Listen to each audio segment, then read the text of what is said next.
Assalamualaikum warahmatullahi wabarakatuh.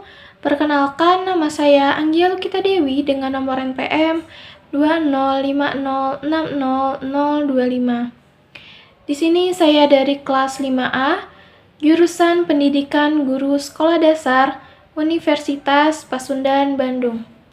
Di sini saya akan menayangkan sebuah video pembelajaran model inovasi kekinian di kelas tinggi. Selamat menyaksikan. Sejarah Kerajaan Hindu, Buddha, dan Islam. Siapa di antara kalian yang pernah berkunjung ke Keraton Yogyakarta dan Keraton Surakarta? Atau mungkin mengunjungi Candi Borobudur dan Candi Prambanan? Adanya kerajaan dan bangunan candi ini adalah salah satu bukti berdirinya kerajaan-kerajaan di Indonesia, baik kerajaan yang bercorak Hindu, Buddha, maupun Islam. Kerajaan bercorak Hindu-Buddha diperkirakan berdiri di Indonesia sejak abad keempat Masehi. Kerajaan tersebut berkembang karena hubungan dagang dengan India dan Tiongkok. Yuk kita bahas apa saja contoh kerajaan bercorak Hindu-Buddha. Kerajaan Kutai terletak di dekat Sungai Mahakam, Kalimantan Timur. Kerajaan Kutai adalah salah satu kerajaan Hindu tertua di Indonesia yang berdiri sekitar tahun 400 Masehi. Kerajaan Kutai mengalami kejayaan pada masa Raja Mulawarman, yang kisahnya tercatat dalam 7 buah yupa. Kerajaan Tarumanegara terletak di dekat Sungai Citarum, Jawa Barat. Kerajaan ini berkuasa sejak abad keempat Masehi. Raja yang terkenal adalah Purnawarman. Peninggalan Kerajaan Tarumanegara adalah Prasasti Tugu, Prasasti Ciaruteun, dan Prasasti Kebun Kopi. Kerajaan Mataram kuno berkuasa sejak abad ke-8 Masehi. Awalnya, kerajaan ini terletak di Jawa Tengah, kemudian pindah ke Jawa Timur karena bencana letusan gunung berapi. Raja pertamanya adalah Raja Sanjaya. Awalnya, kerajaan ini bercorak Hindu, tapi pada masa dinasti Shailendra juga menganut Buddha. Peninggalan Kerajaan Mataram kuno adalah Candi Prambanan dan Candi Borobudur. Kerajaan Sriwijaya adalah kerajaan bercorak Buddha yang berdiri sejak abad ke-7. Kerajaan ini terletak di Palembang, tepatnya di dekat Selat Malaka. Kerajaan ini mampu berkembang dengan pesat karena Selat Malaka merupakan pusat pelayaran dan perdagangan internasional. Raja yang terkenal adalah Raja Balaputradewa. Peninggalan Kerajaan Sriwijaya adalah Prasasti Kedukan Bukit dan Prasasti Talang Tuo. Kerajaan Singosari terletak di Malang, Jawa Timur. Kerajaan ini didirikan oleh Ken Arok pada abad ke-13. Raja yang terkenal adalah Kertanegara yang membawa Singosari ke puncak kejayaan melalui ekspedisi Pamalayu. Peninggalan Kerajaan Singosari adalah Candi Jago, Candi Kidal, dan Prasasti Kudadu. Kerajaan Majapahit berdiri sekitar tahun 1293 sampai 1527 Masehi dan berpusat di Jawa Timur. Kerajaan ini didirikan oleh Raden Wijaya dari Kerajaan Singosari. Kerajaan Majapahit adalah kerajaan Hindu-Buddha terakhir yang menguasai Nusantara dan dianggap sebagai kerajaan terbesar. Kekuasaan Majapahit terbentang dari Jawa, Sumatera, Semenanjung Malaya, Kalimantan, hingga Indonesia bagian timur.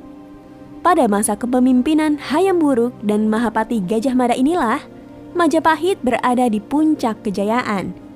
Peninggalan Kerajaan Majapahit adalah Candi Tikus dan Kitab Sutasoma. Bagaimana dengan kerajaan bercorak Islam? Islam masuk dan berkembang di Nusantara sekitar abad ke-13 melalui para pedagang dari Arab, Persia, dan Gujarat. Yuk kita bahas apa saja contoh kerajaan bercorak Islam. Kerajaan Islam yang awal muncul adalah Kerajaan Samudra Pasai di Aceh. Kerajaan ini didirikan sekitar tahun 1267 Masehi oleh raja pertamanya, Sultan Malik As-Saleh. Kerajaan Samudra Pasai mengalami kemunduran setelah Portugis menguasai Selat Malaka. Tradisi dan kekuasaan Samudra Pasai kemudian dilanjutkan oleh Kerajaan Aceh. Peninggalan Kerajaan Samudra Pasai adalah makam Sultan Malik As-Saleh dan koin dirham.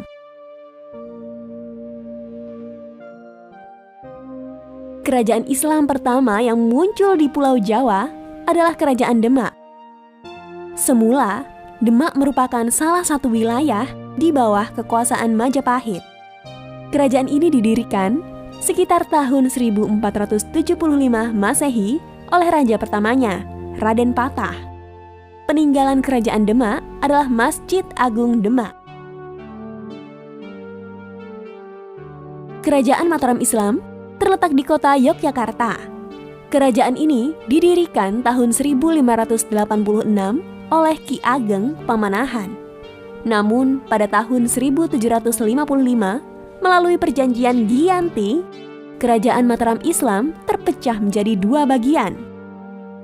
Kerajaan yang dipimpin Paku Buwono berkedudukan di Surakarta dan kerajaan yang dipimpin oleh Mangkubumi berkedudukan di Yogyakarta. Peninggalan Kerajaan Mataram Islam adalah Masjid Kota Gede.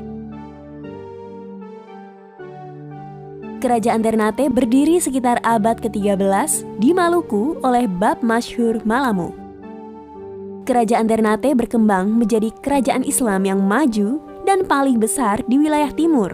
Hingga kini, Kerajaan Ternate masih ada, meskipun tidak lagi memiliki kekuasaan politik. Kerajaan Tidore berdiri pada tahun 1486.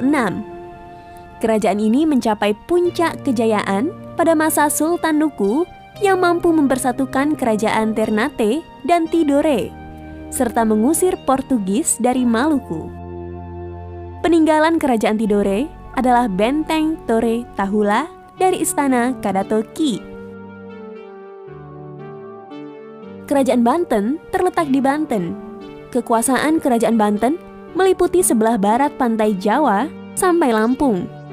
Kesultanan Banten didirikan oleh Maulana Hasanuddin pada tahun 1552. Peninggalan Kerajaan Banten adalah Masjid Agung Banten. Kerajaan Gorontalo adalah kerajaan kembar yang bersatu dan terletak di Makassar, Sulawesi Selatan. Kesultanan Gorontalo mencapai puncak kejayaan pada masa Sultan Hasanuddin yang dijuluki sebagai ayam jantan dari timur. Peninggalan Kerajaan Gorontalo adalah Istana Bala Lampoa dan Masjid Katangka. Bagaimana teman kece? Ternyata banyak ya kerajaan di Indonesia yang berjaya dan terkenal. Hal ini tidak lepas dari kepemimpinan para raja yang berani dan berkuasa. Berbagai peninggalan kerajaan juga harus kita jaga dengan baik agar bukti sejarah kerajaan di Indonesia tidak hilang dan dapat terus diwariskan.